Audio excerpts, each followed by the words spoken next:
2,500 years ago, there was nothing in the world to compare with this picture. At the time, Rome was still a village of mud huts. Constantinople didn't exist, and it would be over 2,000 years before the first house was constructed in New York. Nebuchadnezzar proudly stated, "That which no former king has done, I have achieved."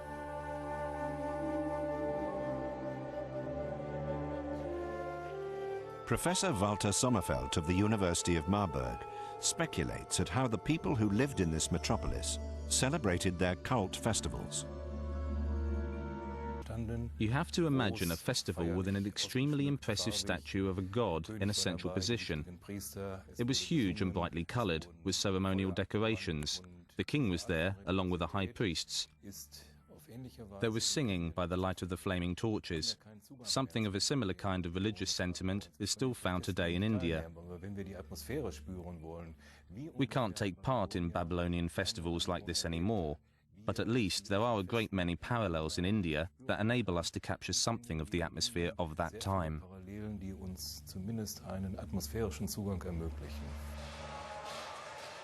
The great processional way in Babylon may have resembled this. There are considerable parallels between the religious festivals celebrated each year by the people of Puri in eastern India and Nebuchadnezzar's Great New Year's Festival, an ancient religious tradition that perhaps spread from Babylon to India, or the other way round.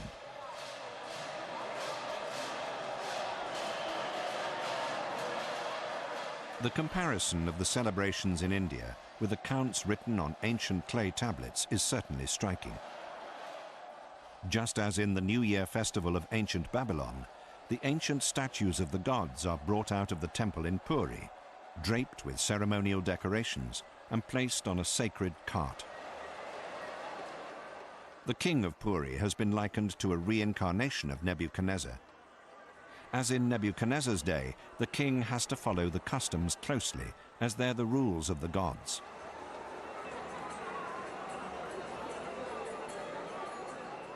Just as Nebuchadnezzar once did, he has to clean the cart in a ritual gesture. This religious ceremony serves to legitimize his rule and to renew the bond between king, God, and the people. The entire population is caught up in the euphoric ritual.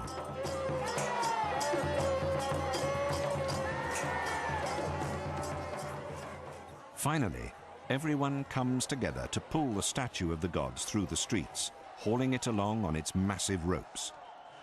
Religion here is not an abstract concept, but something that is lived and revered every day.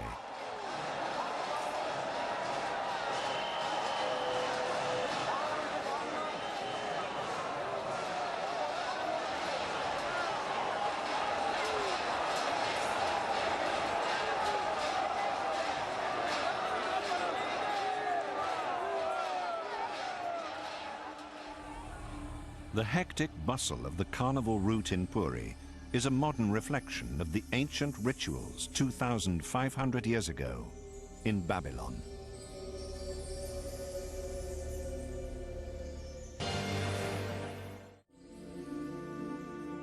The German archaeologist Koldewey excavated part of the ancient city of Babylon in the early 1900s and continued to make new discoveries at the site for the following 18 years. But he was never able to grasp at anything more than the rubble and bricks. The ancient world of the Orient remained a mystery to him. But his imagination sometimes constructed gigantic palaces from a little rubble. And he once wrote in a telegram to Berlin, "I have discovered the hanging gardens of Semiramis." In fact, he had found nothing more than the extensive ruined walls around Nebuchadnezzar's southern fortress.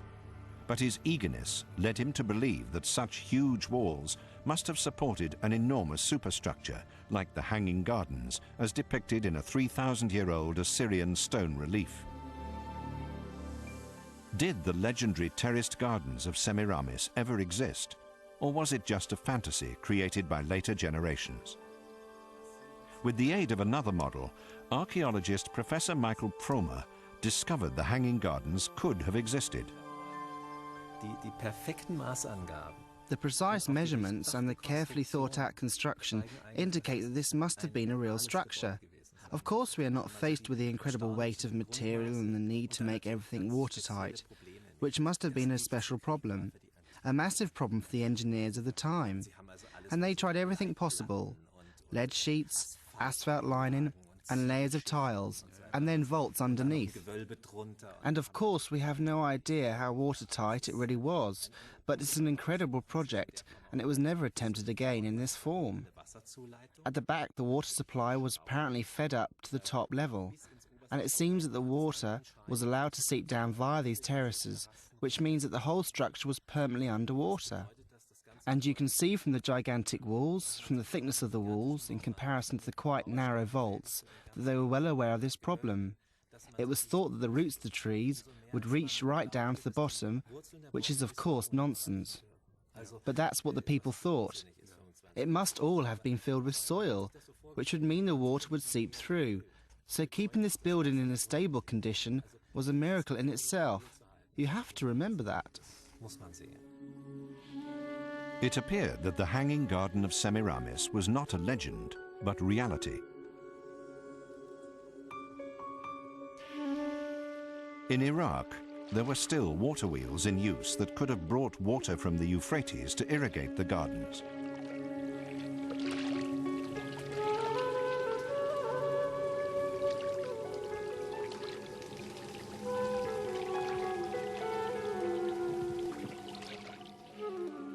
A park area of this kind must have been the crowning glory of a city like Babylon.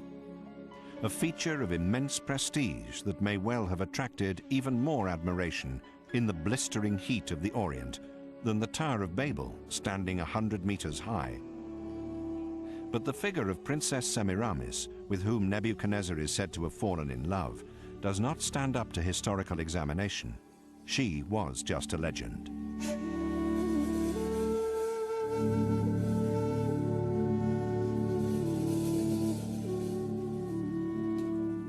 Together, Princess Semiramis and her hanging gardens formed a romantic symbol of the most amazing metropolis in the ancient Orient.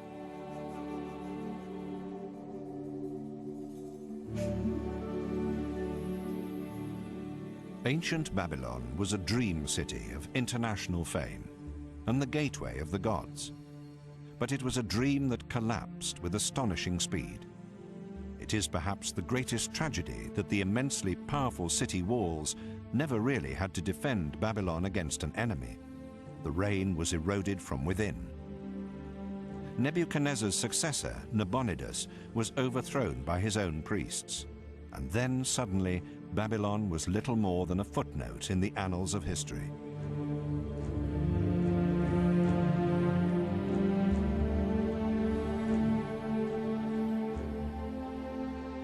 In the end, the Bible seems to have been correct when it made the terrible prophecy, "The city shall be rotten and destroyed for all time, and never more shall Babylon be inhabited, and nobody shall live there again, neither people nor cattle, forevermore."